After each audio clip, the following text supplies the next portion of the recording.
Ita Fatiha duniya ce, ma'ana duniyar ilimi ce saboda ta tattara ilmuka da yawa. Hadisai sun nuna cewa idan kana neman ilimin littattafai da suka gabaci Annabi Muhammad sallallahu alaihi wasallam, mana su Attaura, su Injila da Zabura, to ka zo Alƙur'ani za ka same su gabaki ɗaya. To haka kuma shi kuma Alƙur'ani in kana neman iliminsa gabaki ɗaya to ka zo Suratul Fatiha. So shi Suratul Fatiha ya tattara dukkan wani ilimi na Alƙur'ani.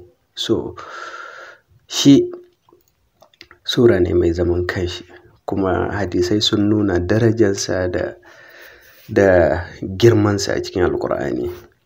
Idan ka karanta shi kusan ka karanta gabaki da Alƙur'ani ne, saboda shi ya ƙunshi dukkan wani aya na cikin Alƙur'ani, ya game kowa.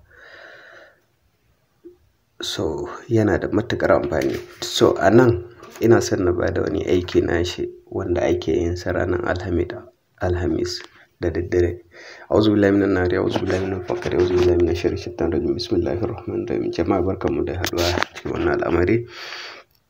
Wannan aiki da nake so na bayar aiki ne babba sosai, saboda gaskiya yana da nauyi kuma ba kowa ne yake iya yin sa ba, amma ka daure ka yi.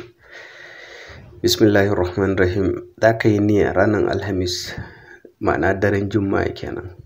Da ka tashi irin karfe 2 zuwa karfe 3 ko karfe 3 zuwa 4 ɗin nan. Wannan lokacin ne shine daidai na asuba. Idan ka tashi ka je ka yi alwala, ka zo ka zauna ka yi nafila raka'a 2, ma'ana in nafila za ka ƙaddamar da nafiloli guda 2 ka karanta kowace sura ka karanta ma yayi. Idan ka haɗa nafiloli guda 2 kai sallama, sai ka zo ka yi miftahul amal, ma'ana istighfari 100, salatin annabi 100, sannan la ilaha illallah kafa 100, sai kai niyya, kai addu'a, kai niyyan abin da kake so ka nema. Wannan na buɗe ne, zai buɗe maka alkhairai insha Allah ta'ala. So idan kai niyya sai ka zo ka zauna kai niyya. In kai niyya ka gama sai ka roki Allah na yi niyyar yin wannan aiki, ina neman bukatata kaza ka warware min albarkan wannan sura mai daraja, Suratul Fatiha.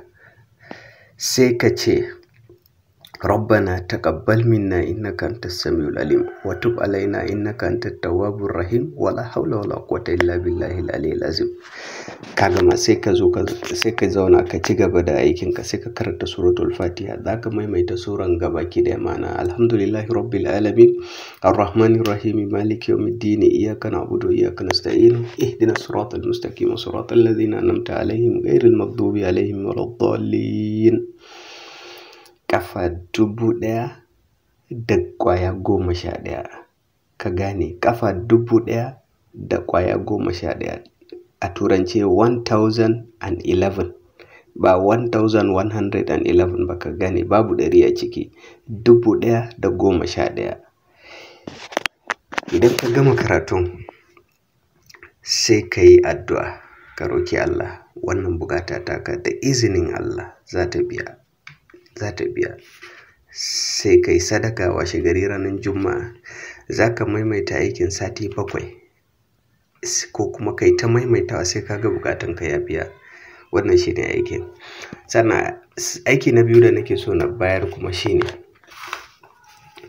aikin hasbunallahu wa ni'mal wakil. Wannan aya shi ma yana da matuƙar fa'ida sosai.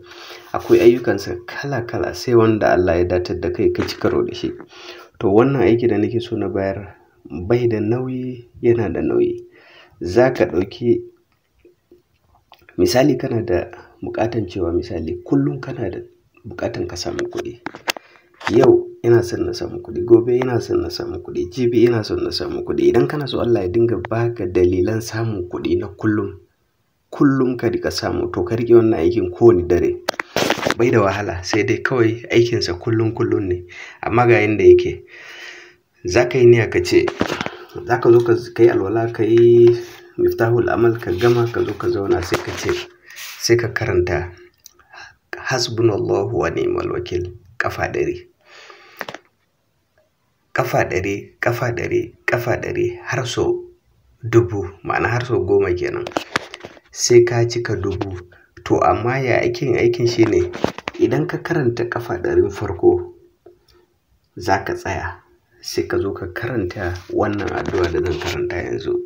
Shine Allahumma salli ala sayyidina Muhammad wa ala alihi wa sahbihi wa sallam. Allahumma inni as'aluka bi ismika al-azim al-a'zam ya Allahu ya Allahu ya Allahu ya Fattahu ya Wahhabu. أسألك يا الله أن تفتح لي أبواب الخيرات والرزق والحسنات وبحق هذه الآية حسبنا الله ونعم الوكيل وبجاه سيدنا محمد صلى الله عليه وسلم. وأسألك يا الله يا الله يا الله يا مجيب يا سميع أن تفتح لي أبواب الخيرات والرزق والحسنات من كل ناحية بحق هذه الآية حسبنا الله ونعم الوكيل وبجاه سيدنا محمد صلى الله عليه وسلم. اللهم إني أسألك بحق هذه الآية حسبنا الله ونعم الوكيل وبحق أسمائك يا الله يا الله يا الله يا حي يا قيوم أن ترفع درجتي في أعين الناس رجالا ونساء بحق هذه الآية حسبنا الله ونعم الوكيل وبجاه سيدنا محمد صلى الله عليه وسلم. وأسألك يا الله يا ربي يا سمد أجذب إلي الناس رجالا ونساء كبيرهم وصغيرهم علماءهم وأغنياءهم يأتيها رزقها رغدا من كل مكان.